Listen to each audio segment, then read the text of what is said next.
Students, आज हम बात करेंगे कंपनी लॉ बोर्ड के बारे में और एनसीएलटी के बारे में, नेशनल कंपनी लॉ ट्राइब्यूनल। अब कंपनी लॉ बोर्ड के बारे में आपके सिलेबस में भी है और एनसीएलटी के बारे में न्यूज़ वगैरह में आप अक्सर पढ़ते होंगे कि इस पर वर्डिक्ट सुनाया या ये केस एनसीएलटी में पेंडिंग है। तो इस प्रकार से ये दो बड़ी बॉडीज हैं। अब मैं आपको ये बता दूं पहले कि कंपनी लॉ बोर्ड अब अबॉलिश हो चुका है और उसकी जगह ही ये एनसीएलटी बना है।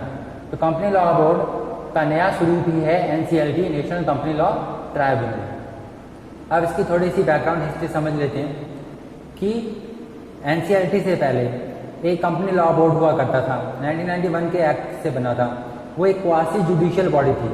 अब क्वासी जुडिशियल बॉडी वो होती है जो कोर्ट की तरह होती है लेकिन कोर्ट नहीं होता, लेकिन उसमें कुछ पावर्स दी होती है, कुछ मैटर्स उसको दिए होते हैं और उस मैटर्स के ऊपर वो कोर्ट की तरह ही काम करता है, फैसले सुनाता है। उसको क्वासी जुडिशियल बॉडी कहते हैं। ये जो कंपनी लॉ बोर्ड था ये क्वासी जुडिशियल बॉडी थी और कंपनी लॉ के 1956 के कई मैटर्स ये सॉल्व करता था। उसके अलावा उस समय एक और बॉडी भी हुआ करती थी, BIFR, board for industrial and financial reconstruction. एक और बॉडी होती थी AAIFR, appellate authority for industrial and financial reconstruction.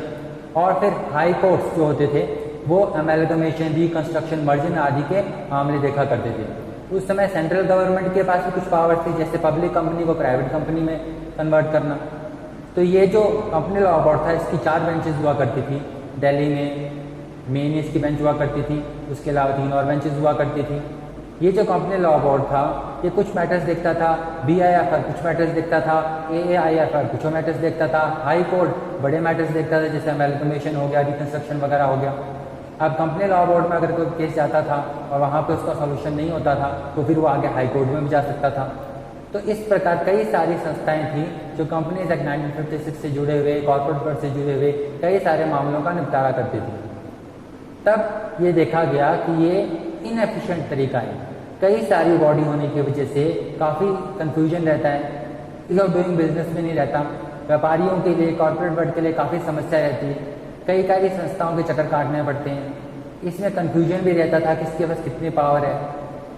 तो ये समस्या का निपटारा करने के लिए सोचा गया कि एक प्रॉपर अथॉरिटी होनी चाहिए, एक बॉडी होनी चाहिए जो सारे मामलों को कवर कर ले। तो जस्टिस इराडी कमेटी 1999 ने ये सजेशन दिया कि एक नेशनल कंपनी लॉ ट्राइब्यूनल होना चाहिए और उसके बाद 2002 कंपनीज एक्ट अमेंडमेंट में इसकी बात रखी गई, लेकिन ये मामला अटक गया। जून 2016 में कंपनीज एक्ट 2013 के सेक्शन 408 में एनसीएलटी आया।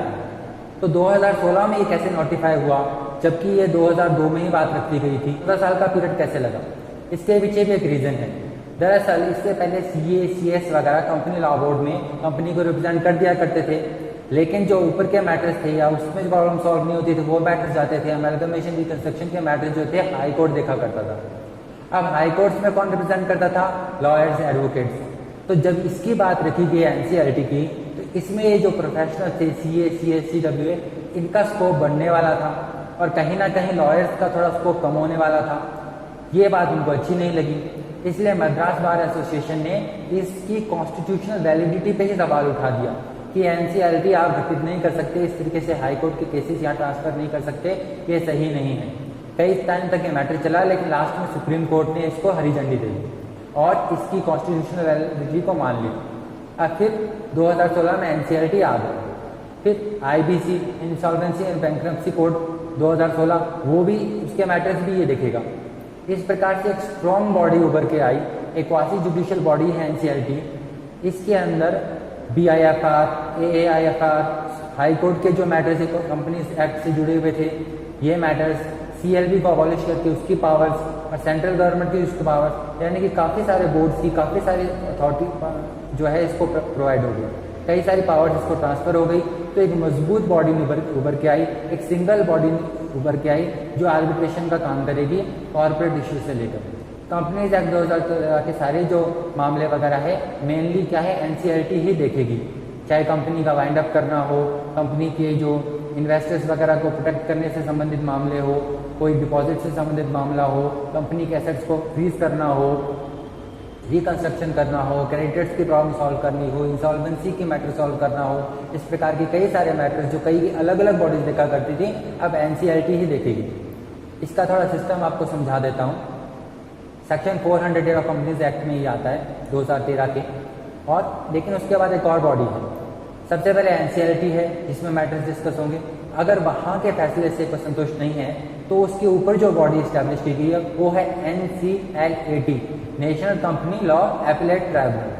तो एनसीएलटी का मैटर जाएगा, एनसीएलटी से अगर नहीं रिजॉल्व होता है उसके डिसीजन के अगेंस्ट आप जा सकते हो NCLAT में, और उसके अगेंस्ट आप जा सकते हो फाइनली सुप्रीम कोर्ट। तो एनसीएलटी है, फिर NCLAT है, फिर सुप्रीम कोर्ट है। इस प्रकार ये 3 टायर सिस्टम बना दिया गया है कॉर्पोरेट वर्ल्ड के मैटर्स को सॉल्व करने के लिए। अब इसके अंदर शुरुआत में 11 बेंचेस हुआ करती थी, उसके बाद अब 16 हो गई। इस प्रकार से ये कोशिश की जा रही है कि हर स्टेट में बेंच हो और ज़्यादा से ज़्यादा जल्दी से जल्दी केसेस का निपटारा हो। पहले ये समस्या रहती थी जिसकी वजह से एनसीएलटी स्टैब्लिश की गई थी। उसका एक रीज़न था कई सारी बॉडीज थी, काफ़ी माथापच्ची होती थी, और एक और कारण था कि ये जो सारे केसेस थे बहुत धीरे धीरे सॉल्व होते थे।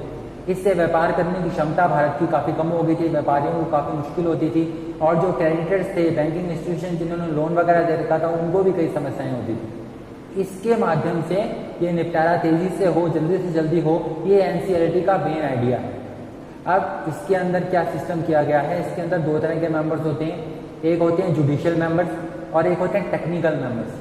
अब जुडिशियल मेंबर्स और टेक्निकल मेंबर्स होने का फ़ायदा ये है कि जो जुडिशियल मेंबर्स हैं, जो जज वगैरह होते हैं जनरली हाई कोर्ट के या सुप्रीम कोर्ट के, वो लीगल मैटर्स को अच्छे से समझते हैं, और जो टेक्निकल जो मेंबर्स हैं वो कंपनीज एक्ट को अच्छे से समझते हैं। उनको अकाउंट्स का नॉलेज होता है, उनको ऑडिटिंग का नॉलेज होता है, उनको इसके संबंधित जो कंपनीज एक्ट के संबंधित सारे प्रोविजंस का नॉलेज होता है, कंपनी से जुड़ी हुई चीज़ों का नॉलेज होता है, और जुडिशियल मेंबर्स कानून को अच्छे से समझते हैं। तो एक सेगमेंट लॉ को अच्छे से समझता है, दूसरा उसके टेक्निकल एक्सपर्ट्स को अच्छे से समझता है, तो मिलकर एक अच्छा डिसीजन आ जाता है। पहले ये नहीं होता था। तो एनसीएलटी ने स्पीड अप कर दिया है प्रोसेस, ज़्यादा अच्छे डिसीजन आने लगे हैं। कहीं एक जगह आपको डिसीजन मिल जाते हैं, एक अथॉरिटी। इसकी वजह से कंपनीज लॉ बोर्ड को अबॉलिश करके एनसीएलटी का गठन किया गया था। तो आपको इतना समझ में आ गया होगा किस प्रकार इसका गठन किया गया और ये क्यों ज़रूरी था। Thank you.